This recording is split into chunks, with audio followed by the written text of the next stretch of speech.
Olá, nós estamos aqui para dar continuidade ao nosso estudo sobre o tema Uma Mulher para um Tempo como Este. E esse estudo faz parte da nossa classe Esther, da Escola Bíblica Dominical da Igreja Batista Bíblica em Valparaíso, onde nós nos reunimos todos os domingos às 9 horas da manhã. Mas existem pessoas que às vezes podem estar com dificuldade de ir à igreja por motivo de saúde ou outros, e também nós sabemos que muitas pessoas distantes podem desejar continuar acompanhando os nossos estudos. Por isso que eles têm sido presenciais e também aqui na internet. E eu quero convidar você à nossa quarta aula de hoje. Aqui no canal você tem as outras aulas, que nós começamos a ver esse tema, e nós optamos por ver cada palavra desse título, Uma Mulher para um Tempo como Esse. E nós estamos vendo a condição da segunda palavra, mulher. Então vamos orar para que o Senhor continue abençoando tudo que nós temos aprendido através da sua palavra. Senhor Deus, muito obrigado, Senhor, porque nós estamos aqui, porque nós podemos abrir a nossa palavra, a tua palavra com liberdade, Senhor. Podemos ouvir o seu Espírito, Senhor, falando no nosso coração. E eu te peço, Senhor, que da mesma forma como o Senhor tem falado comigo, Senhor, que o Senhor fale com cada pessoa que esteja ouvindo essa aula e que nós possamos, acima de tudo, sermos mulheres que cumpram o propósito para qual tu nos criaste, Senhor. Abençoa, Senhor, para que a gente seja mulher que realmente glorifique o seu nome, Pai. É isso que eu te peço e agradeço em nome de Jesus. Amém. Bem, nas nossas primeiras aulas, nós vimos que nós fomos criadas de uma maneira especial e única, que nós somos um projeto realmente pensado por Deus, nós não somos um acaso, Algo que, de repente, vou fazer ali uma mulher porque Adão está precisando. Não, nós fomos projetadas especialmente por Deus. Nós fomos criadas mulheres, e isso tem algo muito especial. E nós fomos olhar para o manual do nosso fabricante, que é Deus. E qual é o manual do fabricante? É a palavra de Deus, é a Bíblia, E nós estamos olhando para esse manual, buscando compreender como essa forma distinta que ele nos criou, e sendo a imagem dele, tanto quanto homem, como que nós podemos realmente cumprir o propósito para o qual ele nos criou. E nós vimos que, apesar de termos sido criadas em perfeição, na aula passada nós vimos que com a queda, com a desobediência de Adão e Eva, todas as coisas ficaram corrompidas, nós tivemos uma depravação total, todas as instituições, todo o projeto de Deus foi distorcido, toda a perfeição com a entrada do pecado no mundo. E essa depravação total, ela atingiu todos os nossos relacionamentos, ela atingiu o casamento, ela atingiu a nossa relação com os nossos filhos, ela tem atingido a sociedade como um todo, e não podia deixar de atingir também o próprio conceito do que é ser mulher. Hoje existe uma grande nuvem, realmente.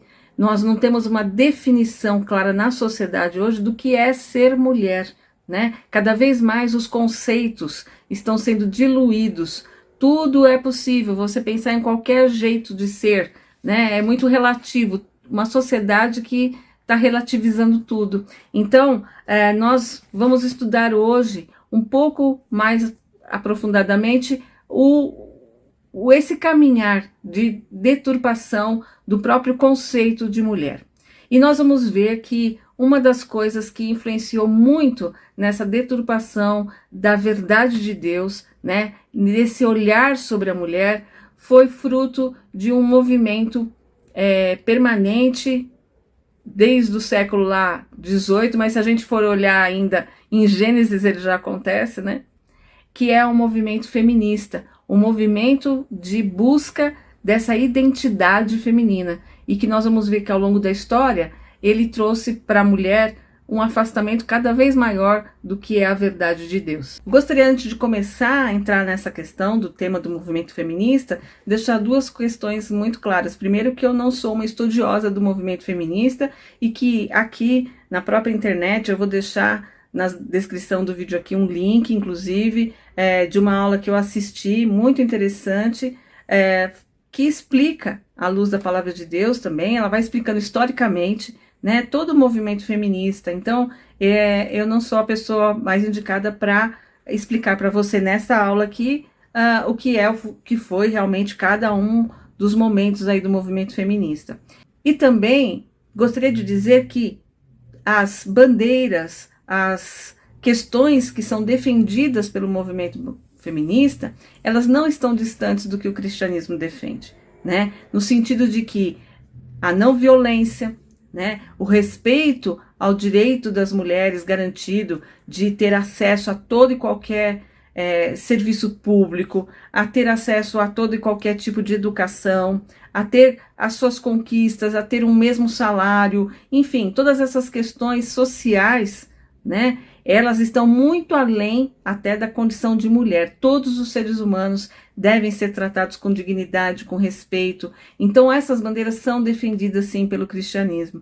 Então, não se trata de falar contra um movimento, mas é de olhar para as respostas que esse movimento traz. Então, nós vemos que o movimento feminista, muitos teóricos, né, colocam como um movimento que passou aí por 3 ondas.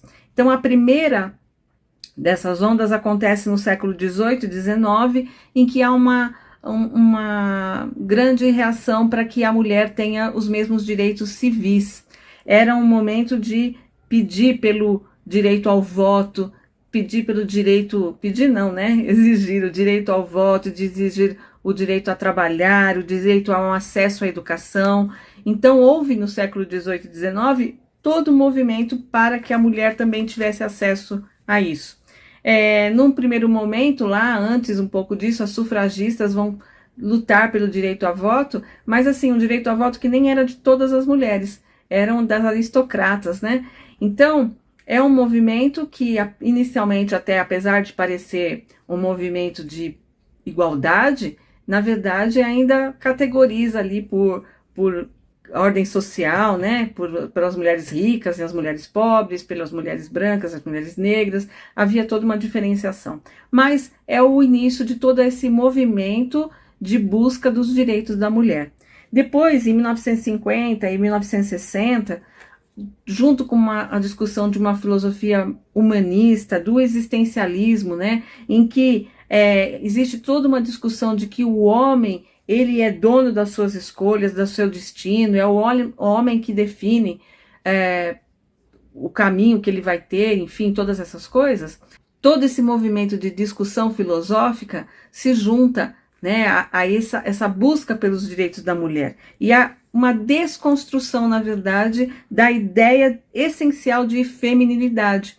Todos os conceitos ligados à feminilidade, maternidade, tudo isso vai ser colocado em xeque, principalmente porque se constrói toda uma teoria, né, embasada em todas essas discussões, de uma opressão histórica da mulher, né, da mulher ao longo de toda a história ser considerada, ter sido colocada numa condição inferior. Depois nós vamos ver que vem uma terceira onda que vai trabalhar, vai discutir muito essa questão não só da mulher, mas ligada à mulher e à classe social, a mulher e a raça, a mulher negra, a mulher em condição social inferior, enfim, todas essas questões. E a proposta é eliminar qualquer diferenciação, né? Sempre vendo na diferença, na distinção, uma opressão. E nós temos hoje o que é chamado de uma quarta onda, talvez, em que está se falando muito sobre toda essa questão do assédio, da violência, do feminicídio, né? E principalmente de uma liberdade de escolha, até mesmo dos padrões corporais, né? Buscando não ter mais uma visão dessa mulher como um objeto, mas que tem uma vontade própria, enfim, rompendo com determinados padrões aí que existem. Então, muitas vezes, as ideias que são defendidas pelo movimento feminista ao longo da história, hoje em dia, nem são mais vistas como ideias do movimento feminista, mas elas foram tão incorporadas ao pensamento da sociedade em geral, que elas são ideias normais, que na verdade você não pensar desta maneira é que é uma coisa muito estranha, uma coisa reacionária, uma coisa que foge realmente a um padrão evoluído, né, de ser humano aí do século XXI. Então, na verdade, o que acontece é que o feminismo ele defende que a mulher ela pode ser tudo o que ela quiser ser. Ué, Laís, mas não pode mesmo? Né? A mulher não pode ir lá e ser uma advogada e ser o que ela pensar em ser? Se a gente discutir em termos de liberdade social, você ter acesso a essas coisas é uma coisa. Mas, como pessoa, como ser humano, nós sempre temos que ter a visão de que nós temos que nos submeter à vontade soberana de Deus. A mulher pode ser tudo o que Deus quer que ela seja. Então, nós vemos que por trás desse movimento, hoje, não existe nem mais a busca da igualdade entre o homem e a mulher, mas de uma certa forma da superioridade. Já que eu não consigo a igualdade, eu vou ser até superior a ele. Eu é que vou determinar o que ele vai ser, eu é que vou dar as cartas, né? E eu não vou mais basear a mim e a minha existência a qualquer necessidade do homem. Na verdade, nós mulheres não precisamos deles e eles que se virem, né? De uma certa forma, no radicalismo, você pode chegar a isso. E tudo isso, gente, tem trazido efeitos desastrosos, na verdade, para nós. Então, um primeiro efeito desse movimento tem sido a guerra entre os sexos, né? O homem tem sido visto como um predador, alguém que é uma ameaça.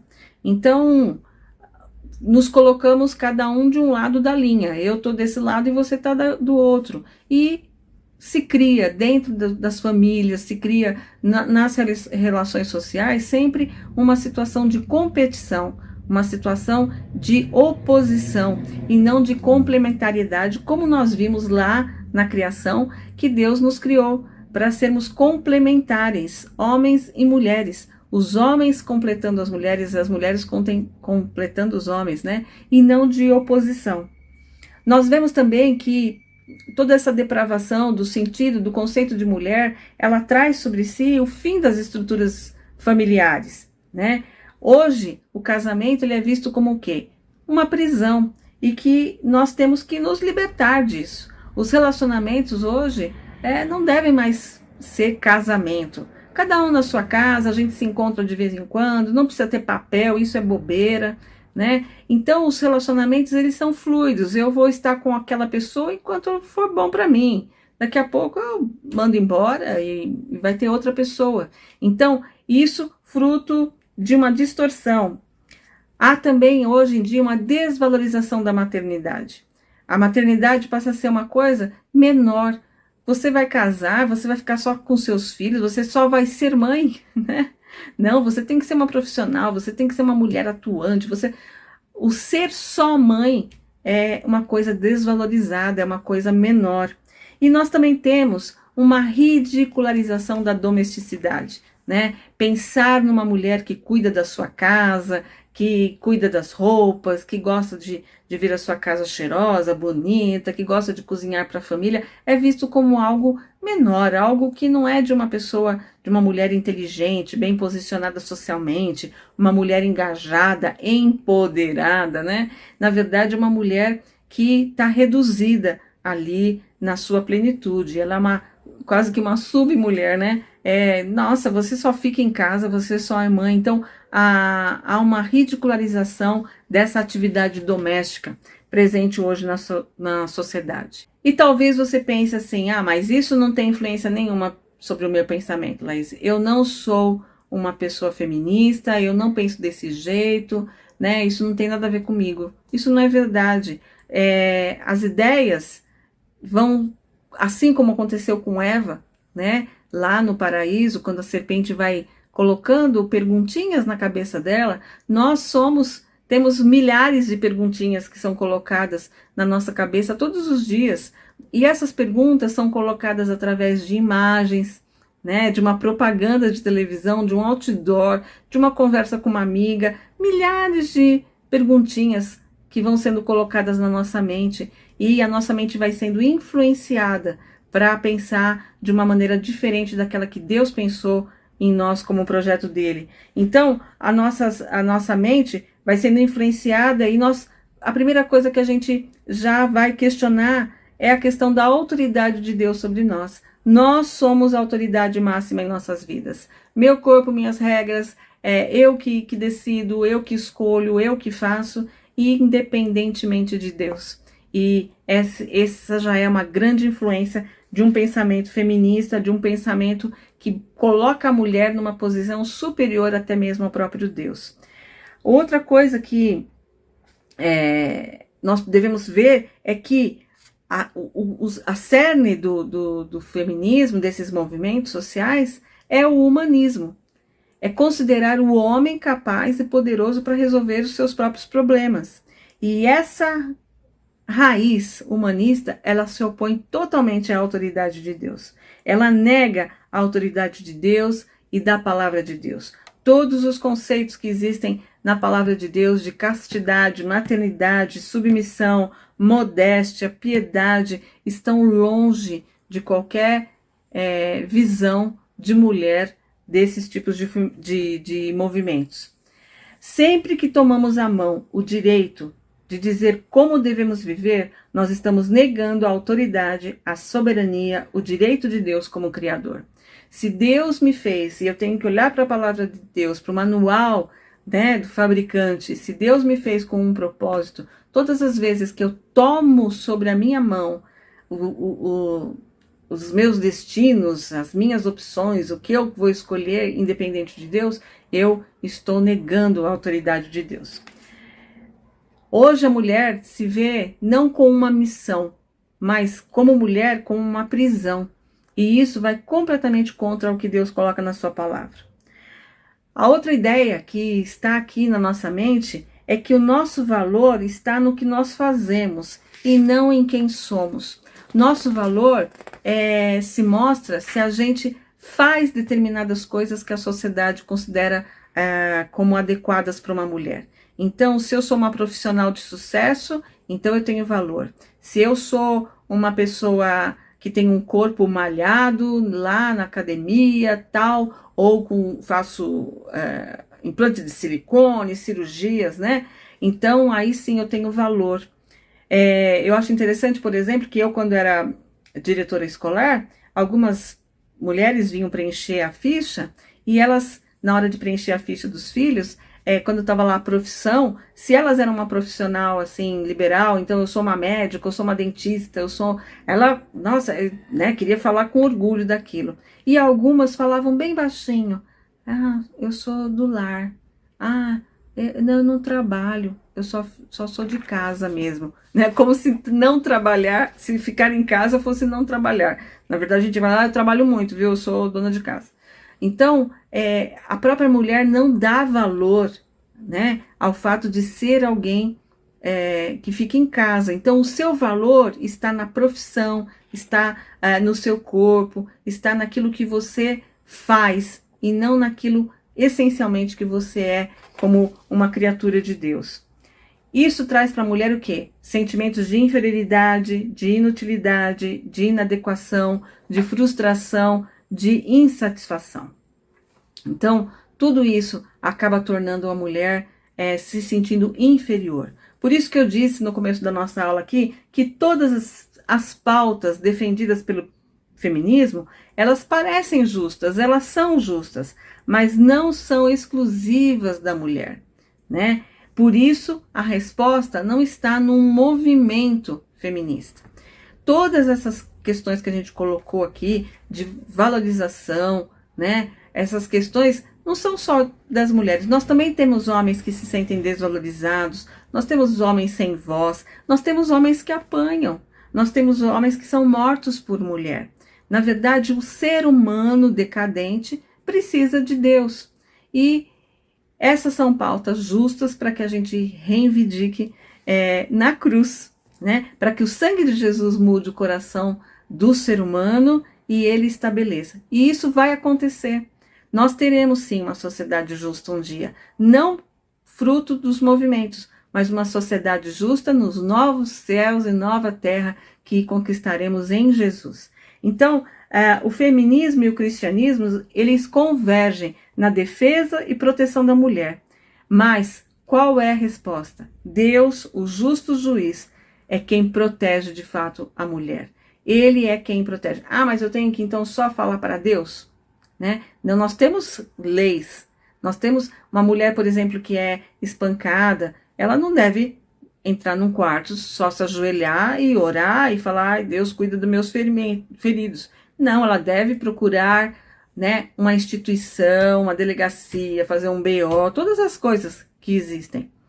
Porque todas essas coisas que existem para a proteção da mulher foram permitidas por Deus, foi dada sabedoria para os homens, para que eles tivessem essas coisas, para poder ajudar as mulheres. Então as mulheres precisam sim procurar todas as instâncias sociais que lhes garantam os seus direitos. Mas sempre tendo em vista que o justo juiz é Deus, que é Deus o soberano e que Deus determina todas as coisas, que tudo está na mão dele.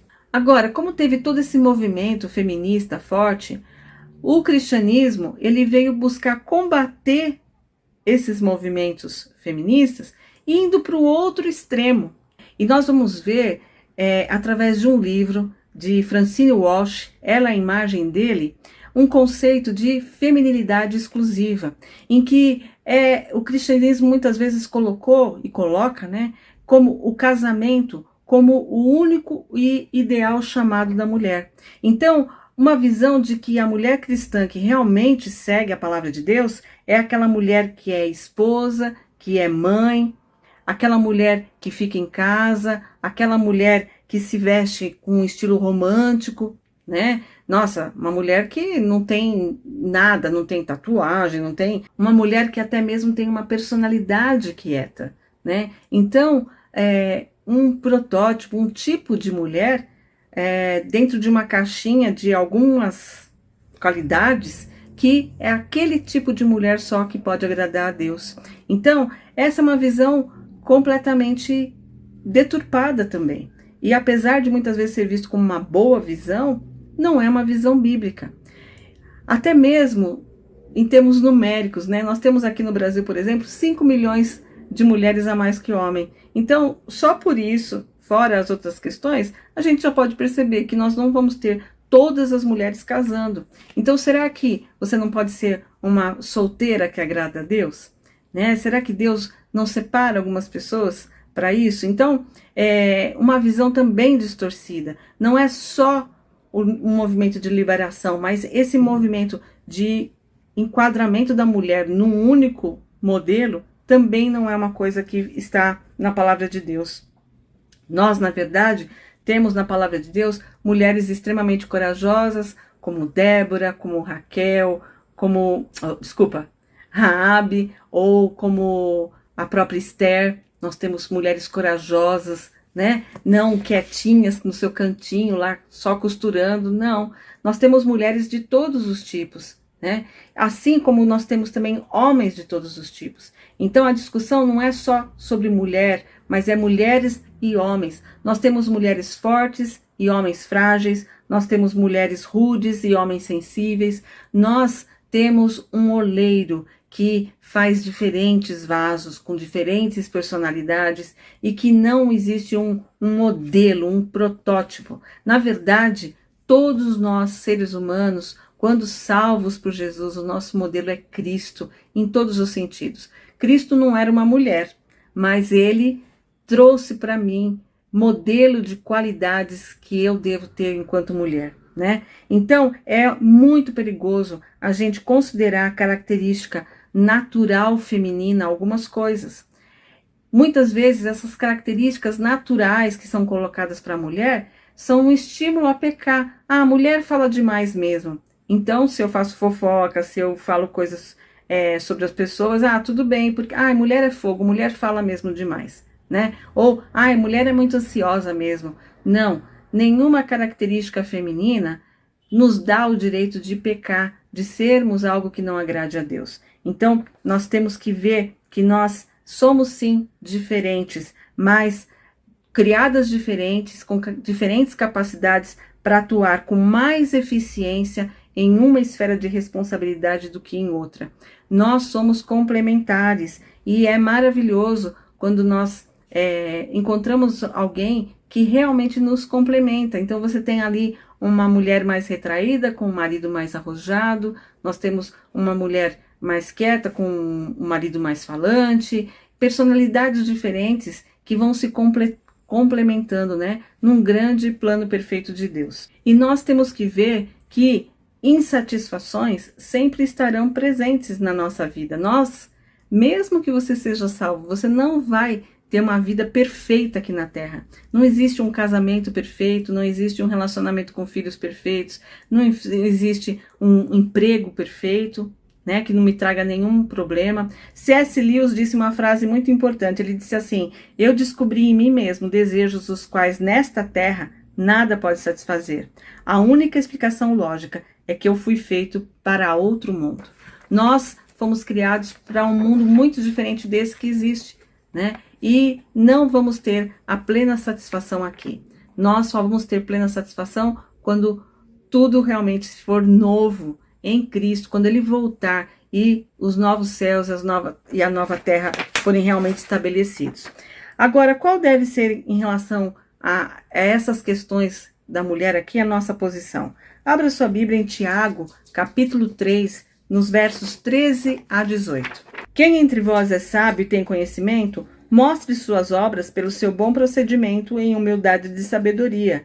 Mas não vos orgulheis, nem mintais contra a verdade. Se tendes inveja amarga e sentimento ambicioso no coração, essa não é a sabedoria que vem do alto, mas é terrena, animal e demoníaca. Pois onde há inveja e sentimento ambicioso, aí há confusão e todo tipo de práticas nocivas.